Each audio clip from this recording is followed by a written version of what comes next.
کی فکرشو میکرد که شهر گوریس، یک شهر گمنامی در ارمنستان، اینقدر زیبا باشه. یه شهر سنگی.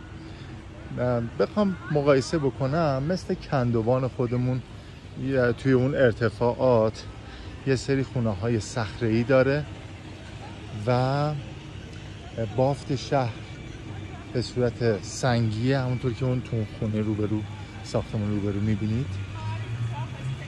اتمسفر بسیار آروم و جذابی داره و اینجا هم میدون اصلی شهر. میخوام برم در این کافه روبرو اینجا، میخوام برم بشینم نوشیدنی بخورم و از این فضا لذت ببرم. شما رو هم دعوت میکنم به تماشای این شهر کوچیک ولی بسیار جذاب.